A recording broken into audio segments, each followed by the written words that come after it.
Okay.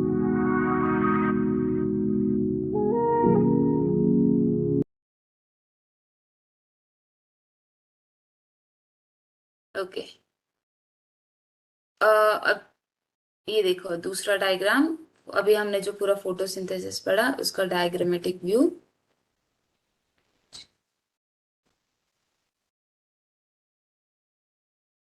ये हमारा एक प्लांट है, ठीक है। इसकी रूट्स हैं, ये एरोज आपको दिखाई दे रही है। ये क्या हो रहा है, यहाँ से वाटर और मिनरल्स का एब्सॉर्प्शन हो रहा है, जो कि बाय द वेसल्स लीव्स में जा रहा है, ठीक है।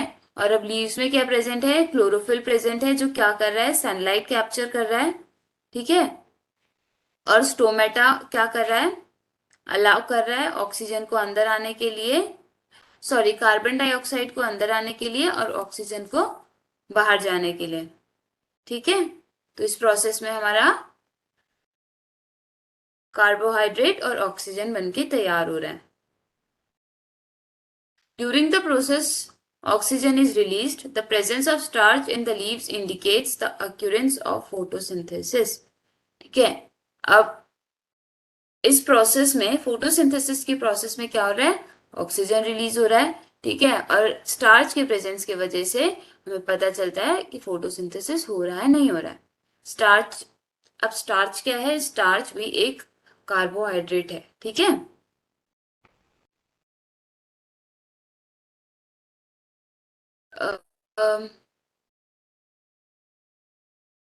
आई होप ये पिक्चर दिख रही है।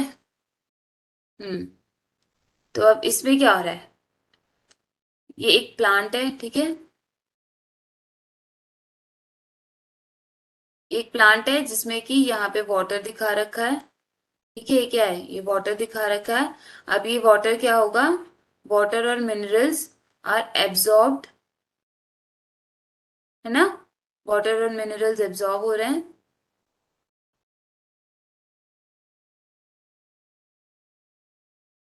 ठीक है। क्या हो रहा है, वाटर और मिनरल्स एब्जॉर्ब हो रहे हैं। उसके बाद में क्या हो रहा है, थ्रू द जाइलम, ठीक है, मतलब कि वेसल्स से कहाँ जा रहे हैं, लीव्स में जा रहा है वाटर और मिनरल्स, ठीक है। और लीव्स में क्या प्रेजेंट है, लीव्स में पहली तो स्टोमेटा प्रेजेंट है, जो क्या कर रही है, कार्बन डाइऑक्साइड और ऑक्सीजन का एक्सचेंज जहां से हो रहा है। और दूसरा क्या प्रेजेंट है, क्लोरोफिल प्रेजेंट है। क्लोरोफिल क्या कर रहा है, सनलाइट को कैप्चर कर रहा है ना। तो ठीक है, अभी सनलाइट और क्लोरोफिल की प्रेजेंस में कार्बन डाइऑक्साइड और वाटर की हेल्प से, अब शुगर क्या है, शुगर यहाँ पे बोला है, शुगर कार्बोहाइड्रेट हमारा, ठीक है। कार्बोहाइड्रेट और ऑक्सीजन का प्रोडक्शन हो रहा है ना।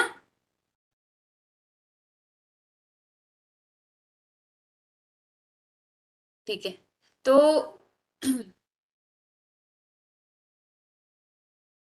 एक एक्टिविटी करते हैं, ठीक है। हमें क्या लेना है, हमें तो प्लांट्स लेना है, ठीक है, सिमिलर प्लांट्स लेना है।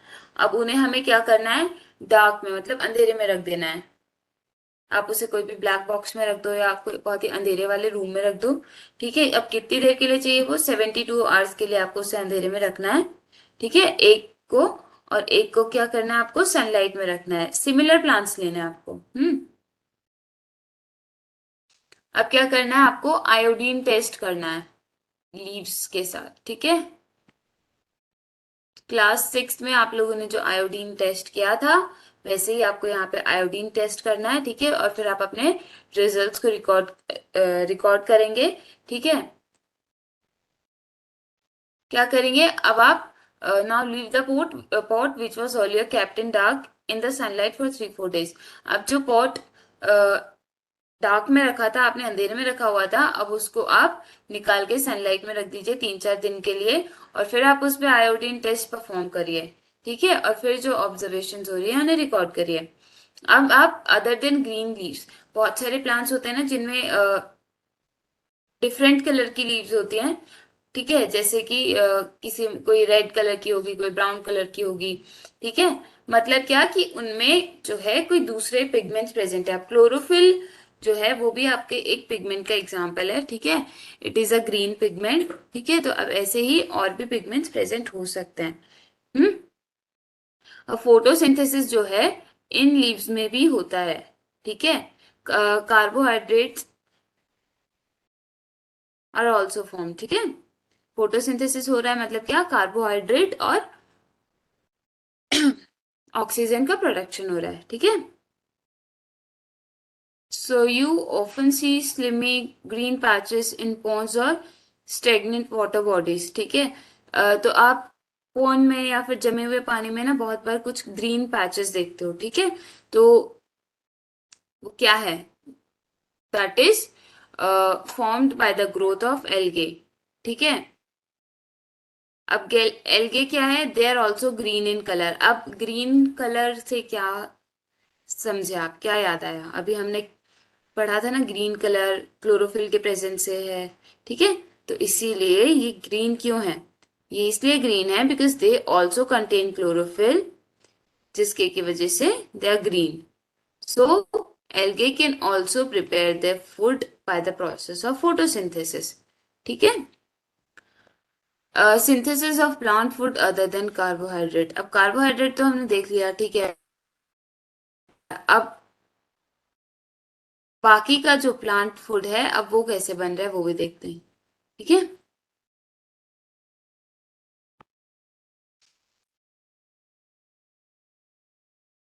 ठीक है, तो अभी अभी हमने क्या देखा कि हमारे जो प्लांट्स है they are synthesising carbohydrates through the process of photosynthesis, ठीक है। अब तो carbohydrates are made up of carbon, hydrogen and oxygen, ठीक है। अब ये कार्बोहाइड्रेट जो प्लांट बना रहा है वो किस चीज के बने हुए हैं, they are made up of carbon, hydrogen and oxygen, ठीक है। These are used to synthesize other components of food such as proteins and fats. अब ये जो कार्बोहाइड्रेट्स है ये किससे बना है, कार्बन, हाइड्रोजन और ऑक्सीजन, ठीक है। और अब इनको किस चीज में यूज लिया जाता है, और भी चीजों के सिंथेसिस के लिए, ठीक है। अब वो और कंपोनेंट्स क्या क्या हैं, प्रोटीन्स, फैट्स, कुछ ऐसे कंपोनेंट्स हैं एग्जाम्पल के तौर पे जिनके की सिंथेसिस में वी यूज देम, ठीक है। but प्रोटीन्स क्या है, the nitrogenous substances which contain nitrogen, ठीक है। तो कार्बोहाइड्रेट क्या था, कार्बन, हाइड्रोजन, ऑक्सीजन से बना है, कार्बन कंटेनिंग है, ठीक है। और हमारा जो प्रोटीन है वो क्या है, नाइट्रोजनस है, मतलब उसमें नाइट्रोजन होता है, ठीक है। अब नाइट्रोजन कहाँ से मिल रहा है प्लांट्स को, तो याद कीजिए क्लास 6 में जब हम एयर के बारे में पढ़ रहे थे तो फिर हमने देखा था कि एयर में कितना ज्यादा नाइट्रोजन प्रेजेंट है ना, अकेले ऑक्सीजन और नाइट्रोजन मिलके ही 99% ऑफ एयर बना लेते हैं, ठीक है। तो याद कीजिए वो एक पाई चार्ट था, है ना, जिसमें दिखाया हुआ था नाइट्रोजन, ऑक्सीजन और कार्बन डाइऑक्साइड, बाकी अदर गैसेस का कंपोजिशन, ठीक है। तो बहुत ही ज्यादा अबंडेंस में हमारे पास नाइट्रोजन प्रेजेंट होता है एटमॉस्फेयर में, ठीक है। पर अब वो क्या है, जो प्लांट्स है उस नाइट्रोजन को डायरेक्टली एब्जॉर्ब नहीं कर सकते, ठीक है। इसलिए सॉइल में कुछ ऐसे बैक्टीरियाज प्रेजेंट होते हैं जो कि गैशियस नाइट्रोजन, मतलब हमारे एटमॉस्फेयर में जो नाइट्रोजन प्रेजेंट है उसको यूजेबल फॉर्म में कन्वर्ट कर देता है और फिर उसको सॉइल में रिलीज कर देता है, ठीक है। अब वो सॉइल से क्या, प्लांट के जो रूट्स है वो एब्जॉर्ब कर लेती हैं, ठीक है। मतलब कि कुछ हमारे एयर में जो नाइट्रोजन प्रेजेंट है it is absorb by some bacteria present in soil and then it is converted into some useful materials, मतलब कि some useful forms of nitrogen, ठीक है, which can be absorb by the roots of plant, ठीक है। Water के साथ साथ में नाइट्रोजन भी एब्जॉर्ब हो जाता है, ठीक है। इनफैक्ट आप देखते होंगे कि जब हम फर्टिलाइजर्स डालते हैं तो फर्टिलाइजर्स क्यों डालते हैं, so as to make our soil rich in nitrogen और बाकी के कुछ कंपोनेंट्स, ठीक है। तो उसमें बेसिकली हम नाइट्रोजन देखते हैं, अगर हमारी सॉइल में नाइट्रोजन नहीं है अच्छे से तो फिर हमारे जो प्लांट है या फिर जो हमारा वेजिटेशन है वो अच्छे से ग्रो नहीं करेगा, ठीक है। So in this way the plants fulfil the requirement of nitrogen along with the other constituents, ठीक है। तो कैसे अपने नाइट्रोजन की कमी वो पूरी करता है, by absorbing it from soil, hmm. और उसके बाद में क्या कर सकता है, it can synthesis proteins and vitamins, ठीक है। अब देखते हैं other modes of nutrition in plant, अभी तो हमने देख ऑटोट्रॉफिक की बात कर रहे थे, ठीक है, अभी हम आ जाते हैं हेट्रोट्रॉफिक मोड पे, ठीक है। अब कुछ ऐसे प्लांट्स हैं जिनमें कि क्लोरोफिल प्रेजेंट नहीं होता, तो अब क्लोरोफिल प्रेजेंट नहीं है तो वो अपना खाना सिंथेसिस नहीं कर सकते, तो अब कैसे सरवाइव करेंगे, न्यूट्रिएंट्स कहाँ से लेंगे, ठीक है, ये है, बाकी के प्लांट्स पे डिपेंड करते हैं टू प्रोड्यूस द फूड, ठीक है। So they use heterotrophic mode of nutrition.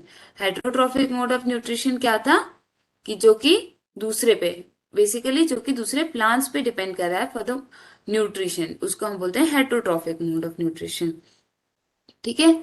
सो आपने देखी होगी कि एक पीले रंग की, पीले पत्तों वाली बेल बहुत प्लांट्स पे चढ़ते हुए, ठीक है। बेल समझते हैं ना, क्रीपर जिसे हम बोलते हैं, ठीक है। अब वो कौन सी है, अमर बेल है, ठीक है। अमर बेल, इसको कसकत्ता भी बोलते हैं, तो बहुत देखा होगा आपने, ठीक है। येलो कलर की होती है, उसमें वायरी ब्रांच स्ट्रक्चर होता है, ठीक है, उसको हम बोलते हैं अमर बेल या फिर कसकत्ता।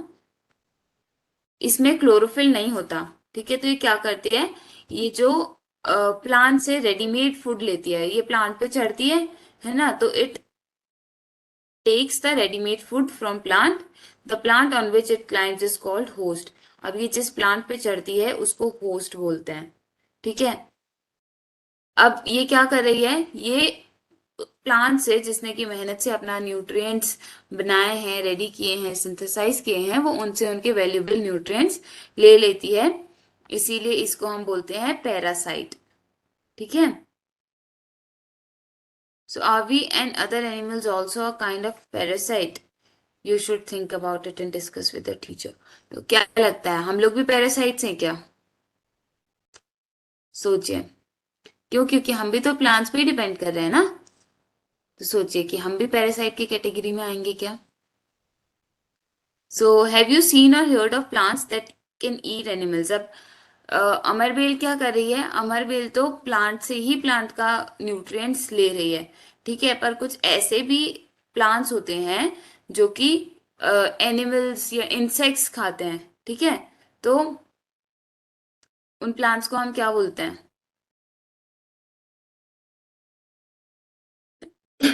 दे आर ऑल्सो हेट्रोट्रॉफ्स, है ना, बेसिकली हम सब हेट्रोट्रॉफ्स ही है ना, ठीक है। तो ऐसा एक एग्जाम्पल होता है पिक्चर प्लांट, ठीक है। तो उसमें क्या होती है, एक लिड होती है, अब जो भी ऑर्गेनिज्म आके या जो भी इंसेक्ट यहाँ पे आके बैठता है तो ये लिड बंद कर लेती है, बंद हो जाती है, तो वो जो इंसेक्ट है वो यहाँ पे आके फंस जाता है, ठीक है, इस पिक्चर पिक्चर में आके फंस जाता है, ठीक है। तो ऐसे जो प्लांट्स हैं, दे मे लुक ग्रीन और some of them are of other colours, green हो सकते हैं या कुछ अलग कलर के भी हो सकते हैं, ठीक है। एंड द पिक्चर लाइक और jug like structure is the modified part of leaf. अब ये जो जग लाइक स्ट्रक्चर है, ठीक है, ये क्या है, it is basically modified part of leaf, ठीक है, ये भी लीफ का ही पार्ट है। The apex of the leaf forms a lid which can open and close the mouth of the pitcher। अब ये पिक्चर है, पिक्चर, अब कोई इंसेक्ट इसमें आ तो जाएगा, ठीक है, अब वो वापस भी तो जा सकता है, इसीलिए इसमें एक और चीज प्रेजेंट होती है विच इज लिड, ठीक है, जो कि कोई भी इंसेक्ट आने के बाद बंद हो जाती है। Inside the picture there are hair which are directed downwards, ठीक है। अब पिक्चर के अंदर कुछ हेयर्स होते हैं विच आर डायरेक्टेड डाउनवर्ड्स। अब कोई भी इंसेक्ट जब फिर क्लोज हो जाती है और जो इंसेक्ट है उसमें ट्रैप हो जाता है, और वो उन जो हेयर्स प्रेजेंट है पिक्चर के अंदर उसमें फंसा है, फिर लिड क्लोज हो गई और इंसेक्ट उसमें ट्रैप हो गया, फंस गया। This insect is digested by the digestive juices secreted in the picture and its nutrients are absorbed। अब ये जो इंसेक्ट है ये कैसे डाइजेस्ट होता है, कुछ डाइजेस्टिव जूसेस जो है पिक्चर में रिलीज किए जाते हैं जो उसको डाइजेस्ट कर देती है, और उससे जो न्यूट्रिएंट्स आता है वो प्लांट उसको एब्जॉर्ब कर लेता है, ठीक है। अब हम ऐसे इंसेक्ट ईटिंग प्लांट्स को बोलते हैं इंसेक्टिवोरस प्लांट्स, ठीक है। तो इंसेक्टिवोरस प्लांट्स क्या होता है, नाम से ही पता चल रहा है कुछ तो इंसेक्ट से रिलेटेड है, मतलब कि इंसेक्टिवोरस, इंसेक्ट ईटिंग प्लांट्स, ठीक है। चलिए, तो अब हम आ जाते हैं नेक्स्ट पार्ट पे, ये है सेप्रोट्रॉफ्स। तो मशरूम तो सब जानते ही होंगे, मशरूम की सब्जी बनती है घर में, है ना। तो मशरूम क्या वेजिटेबल शॉप्स में, मार्केट में बिकते हैं। ठीक है, मशरूम तो सबने देखे ही होंगे। हम्म। क्या होता है उसमें, फ्लफी अम्ब्रेला लाइक स्ट्रक्चर होता है। वो कहाँ ग्रो ग्रो करता है, वो भी सॉइल में ग्रो करता है, या फिर कोई भी रोटिंग वुड पे, इनफैक्ट कुछ ग्रोइंग प्लांट्स जो होते हैं उनके ब्रांचेस या स्टेम पे भी ग्रो करता है। जनरली आपको ये रेनी सीजन के टाइम में देखने मिलेगा। ठीक है। अब देखते हैं कि इसमें किस टाइप का न्यूट्रिएंट चाहिए रहता है। ठीक है, तो आप क्या करेंगे, आप एक ब्रेड का पीस लेंगे, उसको मॉइस्ट करेंगे। ठीक है, उसके बाद में आप उसको हल्के गर्म प्लेस पे 2-3 दिन के लिए छोड़ देंगे, जब तक कि उस पे कुछ फ्लफी पैचेस नहीं आ जाते। ठीक है। अब उन पैचेस को ऑब्जर्व करिए माइक्रोस्कोप के अंदर, या फिर आप कोई मैग्नीफाइंग ग्लास से भी उसको ऑब्जर्व कर सकते हैं। ठीक है। तो आप क्या देखेंगे, कुछ कॉटन लाइक थ्रेड्स दिखेंगे आपको, उस ब्रेड पे कुछ कॉटन लाइक थ्रेड्स आने लगेंगे। ठीक है। अभी जैसे देखिए, ये आपको एनलार्ज करके दिखा रखा है, ये आपके इस पे ये पैचेस आ गए हैं ब्रेड में। तो ग्लास के माइक्रोस्कोप में। ठीक है। तो अब ये क्या है, ये जो ऑर्गेनिजम्स हैं इस पिक्चर में जो आपको दिखाई दे रहे होंगे, ये जो ऑर्गेनिज्म होता है। ठीक है। तो ये क्या ग्रो हुआ, फंगई ग्रो हुआ। ठीक है। अब उनका है, they have a different mode of nutrition of the bread. उन्होंने क्या किया, ब्रेड में जो न्यूट्रिएंट्स प्रेजेंट थे वो एब्जॉर्ब किए फंगे ने।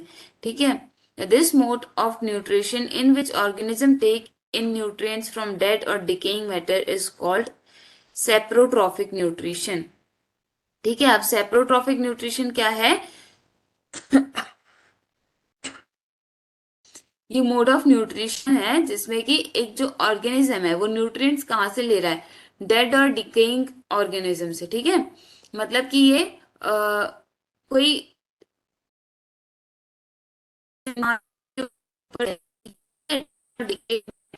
ठीक है, उसमें जो न्यूट्रिएंट प्रेजेंट है वो उसको एब्जॉर्ब कर रहा है। ठीक है। और such organisms with saprotrophic mode of nutrition are called saprotrophs. ठीक है।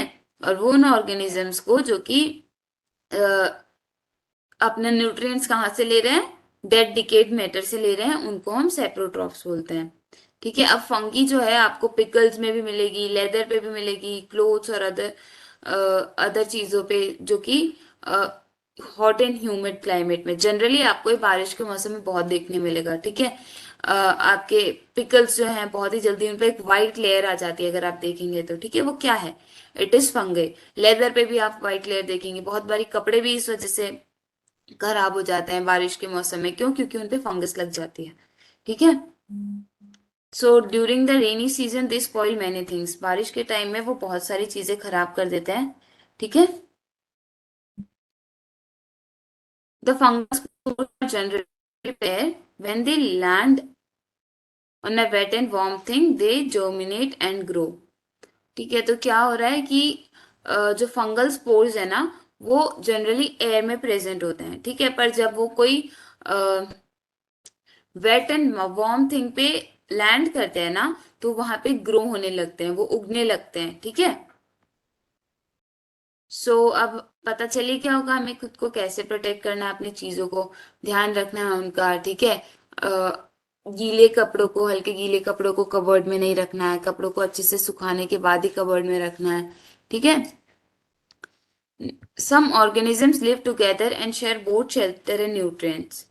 This relationship is called symbiosis. ठीक है। अब सिम्बायोसिस क्या है, it is relation between some organisms, जिसमें कि जो ऑर्गेनिजम्स हैं वो साथ में रहते हैं और न्यूट्रिएंट्स और शेल्टर शेयर करते हैं। ठीक है। जैसे कि एग्जाम्पल के तौर पे कुछ फंगी जो हैं, they live inside the roots of plant. ठीक है। अब प्लांट के रूट्स में रह रही है, तो क्या हो रहा है, प्लांट उनको न्यूट्रिएंट्स प्रोवाइड कर रहा है। ठीक है। और बदले में फंगस क्या, वाटर और कुछ न्यूट्रिएंट्स प्रोवाइड कर रही है। ठीक है। So the plants provide nutrients to the fungus, और बदले में फंगस उनको क्या, वाटर और सर्टेन न्यूट्रिएंट्स प्रोवाइड कर रही है। ठीक है। और कुछ ऑर्गेनिजम्स है जिनको हम लाइकेंस बोलते हैं। ठीक है। So in organisms called lichens, a chlorophyll containing partner which is an alga and a fungus live together। ठीक है। तो लाइकेंस में क्या हो रहा है, क्लोरोफिल कंटेनिंग पार्टनर, ठीक है, which is alga and a fungus live together. The fungus provides shelter, water, and minerals to the alga, and in return, alga prepares and provide food to the fungus।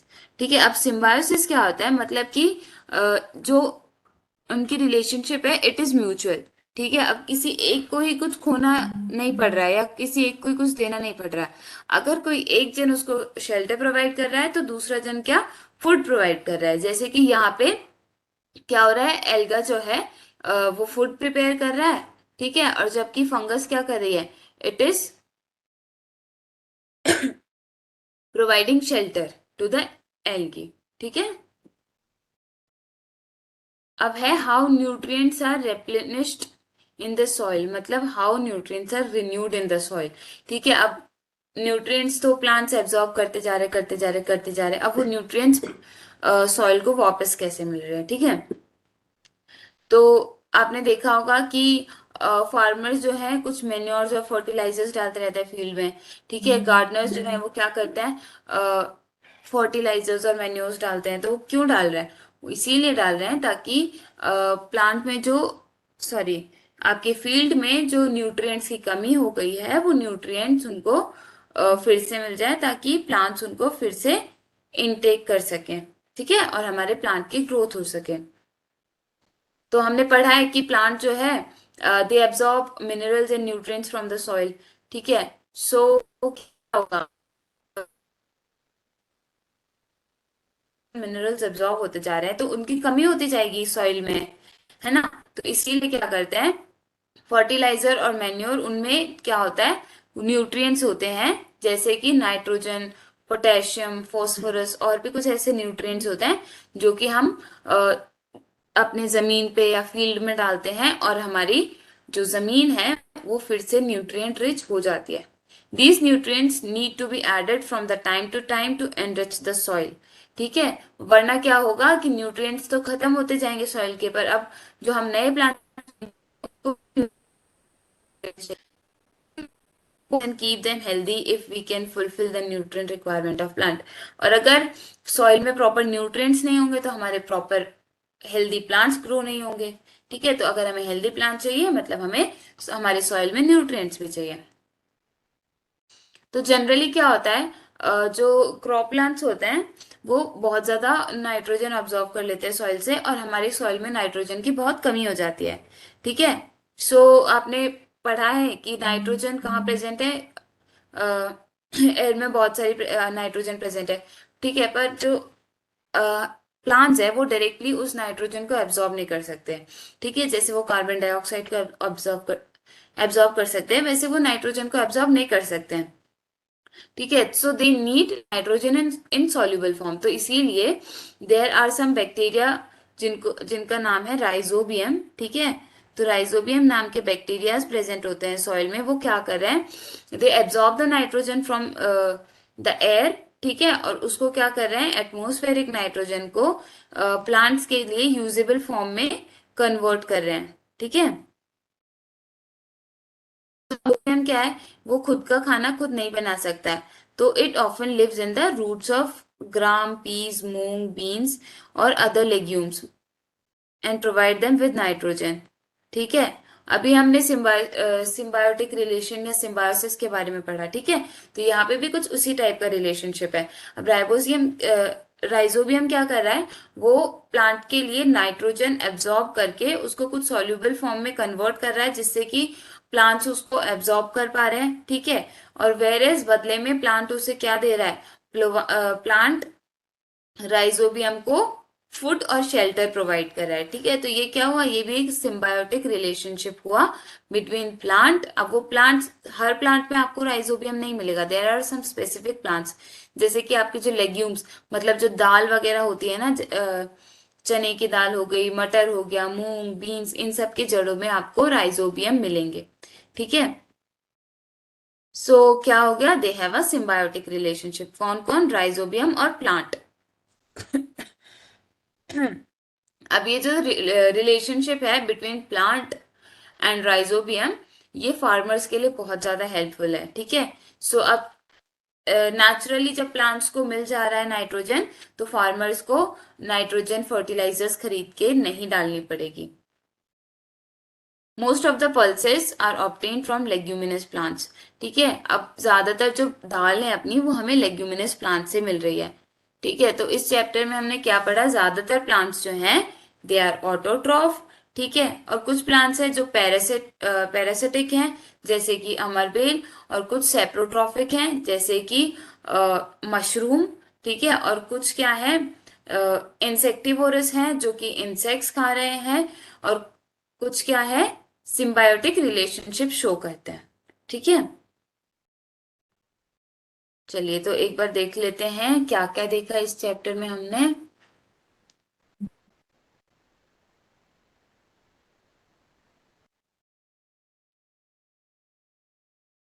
ठीक है। तो हमने सबसे पहले देखा nutrients क्या है, उसके बाद में हमने ऑटोट्रॉफिक क्या होता है, ऑटोट्रॉफ्स क्या होता है, और हेट्रोट्रॉफ क्या होता है वो देखा। फिर मोड ऑफ न्यूट्रिशन प्लांट्स में क्या है हमने वो देखा। उसके बाद में हमने पूरा फोटोसिंथेसिस का प्रोसेस पढ़ा डिटेल में, जहाँ पे कि हमने स्टोमेटा की बात की, क्लोरोफिल की बात की, और हमने देखा कि अल्टीमेट सोर्स हमारे पास एनर्जी का क्या है, सन। ठीक है। और फिर हमने पूरा प्रोसेस डिटेल में पढ़ा। और फिर हमने क्या जाना कि कार्बन डाइऑक्साइड और वाटर के यूज से लीफ में इन प्रेजेंट कार्बोहाइड्रेट और ऑक्सीजन का प्रोडक्शन या सिंथेसिस हो रहा है। ठीक है। उसके बाद में फिर हमने कुछ ऐसे ऑर्गेनिज्म की बात की। ठीक है। जो कि क्या, जिनमें की different type of mode of nutrition है। ठीक है। मतलब हेटरोट्रॉफिक मोड ऑफ न्यूट्रिशन है। उसके बाद में हमने पैरासिटिक प्लांट, इंसेक्टिवरस प्लांट्स, इन सब के बारे में बात की, जिसमें कि हमने पिक्चर प्लांट का एग्जाम्पल देखा। फिर हमने सेप्रोट्रॉफ्स की बात की, जिसमें हमने मशरूम का एग्जाम्पल देखा। फिर हमने फंगिस फंगस भी ग्रो करके देखी। सेप्रोट्रॉफिक न्यूट्रिएंट न्यूट्रिशन के बारे में बात की, सेप्रोट्रॉफ्स के बारे में बात की। एंड उसके बाद में हम आ गए कि सिम्बायोसिस या सिम्बायोटिक रिलेशनशिप क्या होता है, लाइकेंस कैसे सिम्बायोटिक रिलेशनशिप शो करते हैं। उसके बाद में हम आ गए कि जो न्यूट्रिएंट सॉइल यूज कर ले रही है, वो फिर से सॉइल में कैसे आ रहा है, कैसे रिन्यू हो रहा है। ठीक है। फिर उसमें हमने राइजोबियम के बारे में बात की। राइजोबियम भी सिम्बायोटिक रिलेशनशिप शो करते हैं प्लांट्स के साथ में, स्पेशली लेग्यूमिनस प्लांट्स के साथ में। ठीक है, डन। तो ये चैप्टर हमारा यहाँ पे खत्म होता है। एक्सरसाइजेस के कुछ क्वेश्चन हम देखते हैं, बाकी आप लोग खुद सॉल्व कर सकते हैं। बहुत इजी चैप्टर है। ठीक है। So first is, why do organisms take food. ठीक है। Very important and very easy. Organisms को फूड की जरूरत क्यों है। ठीक है। तो ये हमने इसमें शुरू में डिस्कस किया था। ठीक है, हो जाएगा। सेकेंड है, distinguish between parasite and saprotroph. Parasite और सेप्रोट्रॉफ में आपको डिफरेंशिएट करना है। पैरासाइट में याद कीजिए किसका एग्जाम्पल पढ़ा था, अमरबेल का। सेप्रोट्रॉफ में हमने मशरूम का एग्जाम्पल पढ़ा, तो इसमें डिफरेंशिएट करना है। थर्ड है, how would you test the presence of starch in the leaves. अब स्टार्च की प्रेजेंस आप कैसे देखेंगे लीव्स में। Fourth, give a brief description of the process of synthesis of food in green plants. मतलब आपको यहाँ पे फोटोसिंथेसिस के प्रोसेस को एक्सप्लेन करना है। फिफ्थ है, show with the help of a sketch that plants are ultimate source of food. ठीक है। अब आपको एक स्केच के हेल्प से बताना है कि प्लांट्स जो हैं they are ultimate source of food. ठीक है। Next, fill in the blanks है। ठीक है। ये फर्स्ट है, green plants are called dash since they synthesise their own food. जो खुद अपना फूड तैयार करते हैं उन्हें हम क्या बोलते हैं, वो आप यहाँ लिखेंगे। नेक्स्ट है, the food synthesise by plants is stored as. जो प्लांट फूड प्रोड्यूस करते हैं वो किस रूप में स्टोर होता है, ये लिखेंगे। Next is in photosynthesis solar energy is absorb bye pigment called. Solar energy कौन से पिगमेंट के द्वारा एब्जॉर्ब की जाती है, वो लिखेंगे। नेक्स्ट है during photosynthesis plant take in dash and release dash. तो ये कौन से गैसेज है जो प्लांट लेते हैं और जो रिलीज करते हैं, ठीक है। सेवेंथ क्वेश्चन है नेम द फॉलोइंग। अब आपको यहाँ पे क्या लिखना है, एक parasitic plant with yellow slender and branch stem, जिसके बारे में हमने इस चैप्टर में बात की है, ठीक है। फिर a plant that is partially autotrophic, एक पार्शियली ऑटोट्रॉफिक प्लांट के बारे में लिखेंगे। नेक्स्ट है the pores through which leaves exchange gases. और वो जो पोर्स थे जिनके थ्रू लीव में एक्सचेंज ऑफ गैसेस हो रहा था उनको क्या बोलते हैं, वो लिखेंगे। एट्थ है tick the correct answer. Cuscuta is an example of, Cuscuta बेल जो अमर बेल पढ़ा था हमने वो किसका एग्जाम्पल है, आप लोग खुद सॉल्व कर सकते हैं, इजी है। सेकेंड है the plant which traps and feeds on insect is. कौन सा प्लांट है इनमें से जो कि इंसेक्ट ट्रैप करके उससे न्यूट्रिएंट एब्जॉर्ब करता है। नाइन्थ में आपको मैच करना है, ठीक है। टेंथ में स्टेटमेंट ट्रू है या फिर फॉल्स है आप ये बताएंगे। सेवेंथ में choose the correct option air for photosynthesis. Photosynthesis के लिए कार्बन डाइऑक्साइड प्लांट का कौन सा पार्ट लेता है, ठीक है। क्वेश्चन 12 है choose the correct option again. Plant take carbon dioxide from the atmosphere mainly through their. Plant carbon dioxide atmosphere से कैसे लेते हैं, किसके थ्रू लेते हैं, ठीक है।